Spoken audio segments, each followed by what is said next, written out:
mu gihe haheruka kuvugwa yuko hari ubutare bwatowe hariya amaja mu Kirundo, ishirahamwe Parseme ryasohoye umwihwezo kugira ruterere ivyiyumviro kubijanye n'ico kintu cabaye. Ubwa mbere ho Parseme tubikurikiranira hafi. Igihambaye si ukuvuga ngo n'ubutare bushasha bwatowe, kuko ubutare mu Burundi bwamye butorwa ari bwinshi. Hariho za nikele zavuzwe, na cuivre bijanye, hari inzahabu, hari bijya biziya bita ngo za tererare, za kota. Ubutare mu Burundi buruzuye burahari, n'ubundi reje buzotorwa. Abo ikibazo tuvuma twiyumvira ni ikibazo kubera iki ubwo butare dufise budatuma igihugu gitera imbere, butadukura muri ubu bukene burenze. Kuko baratuza ko dufise ubutare mugabo igihugu kiba kifise ingorane cisangije no vuga ngira kwisi cyo kubura amafaranga y'agaciro no kubura ibidarazo bya nkenerwa bya buri kanya. Urabona yuko ari ibintu biba byabaje cyane.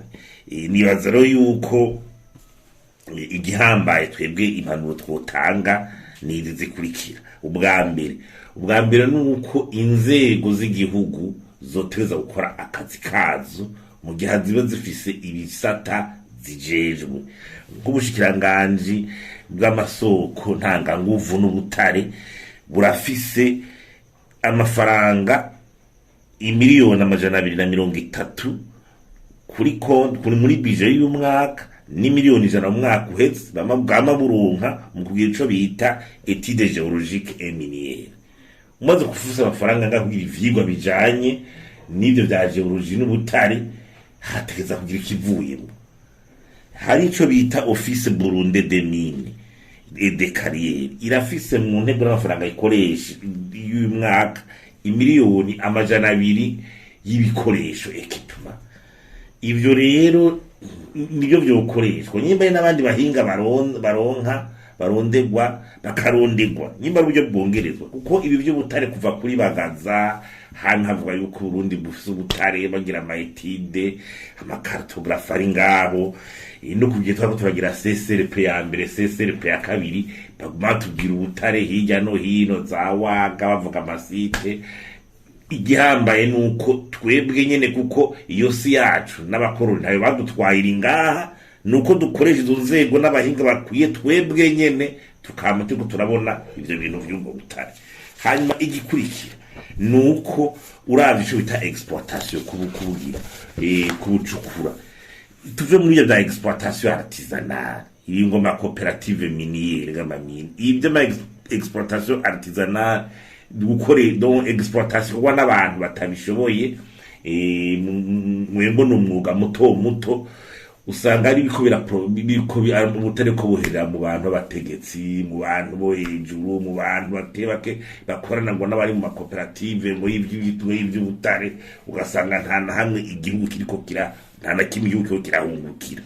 Twe duhanura ko utangwa kuzarabaza exploitation zikomeye industrielle nazo nyene zihera ku ma etape novuga ku ntambwe zikurikira. Haro prospection yabaye, ico bita prospection kubona neza ubutari rushobora kuba muri. Hari ico bita recherche, ico no kuvuga yuko habi ivyigwa vyimbitse ku butare ushobora kuba hari, ushobora gucukugwa n'ingene bavyifata. Ivyo rero vya recherche by'ubushakashatsi uwamaze kuba yabirose no ashobora kuba yerekanya ati yagize ivyigwa bikwiye. Hagacari ikindi bita étude de faisabilité. Étude de faisabilité ni kintu gikomeye cerekana kubwo butare ingene bwocukugwa bucukuwe, mbe umuntu yokunguka, ivyangombwa bindi bikenewe nibihe, mbega hari umuyaga nk'ubukwiye, nta bindi bikorwa byo banza gukogwa kugira bucukugwe. Hagacari ikindi bita étude d'impact environnemental, kura yuko butare bucukuwe butashobora kugenda busize ibindi bintu bononye kwisi ha mu kwimbuka kw'ibiterwa n'ibi na biri. Ivyo rukabirabira hamwe. Imbere iyo étude de faisabilité tuvuze irakunda gutangaza ibihugu bimwe byabona ko ifise ubutari, ugasanga bavyereza ati kugira bucukugwe mutegeza kwa mwubatse amahingura ya naya mwategeza kwa mwubatse ibi bijaye n'umuyaga nkuba ingomero zingana gutya, hama ugasanga ko ari bona bagasanga ryashiramwe rigira ari bucukure ibanje gusa n'iryo kora ibindi bikogwa rigaca ribwira leta ati ibikorwa rero tubikoze mwebwe inyungu yanyu izobini, ugasanga ibihugu bitanga kubona kumengo gucukura ubutare nta nyungu nini buriko burabikuramo. Nibaza yuko ico ari ikintu gihambaye. Ikindi duhanura leta no kwinjira muri iryo shirahamwe ITIE, Initiative des Industries Extractives. Iryo shirahamwe ni ishirahamwe rifasha ibihugu bikenye nk'ibi by'u Burundi kuvyereka amakontra meza ashobora gusinywa bitarenganije, bibereka ingene bashobora gukorera mu muco. Ayo mashirahamwe akomako baza gucukura ubutare bakabereka yashobora kuba bizi neza, nko gufata ishirahamwe ryo guhenda utazi, bakabereka amakontra ashobora gusinya, ingene ayo mashirahamwe atwiza kuzarerekana amafaranga akuramo, kugira ibintu byose bije ku mugaragaro. Bica bigutuma umenya ingene uvyifatamwo ubutari, umenya igiciro cabwo neza, ibintu vyose ingene biba bimeze. Iyo ITIE n'ubu turasubiye gusaba ko leta yo kwinjira muri ITIE kugira ivyo ubutari bishobora gukorerwa ku mugaragaro. Hanyuma hari ikindi rero nico bita kugira icigwa urabiye kubiheruka. Mbega aya makontra yarasimiye kuri bya butari bitatererare n'ayandi, umukuru w'igihugu yashitse avuga ati arayahagaritse. Mbega yari yahagaritse kubera iki? Mbe twuhigira iki?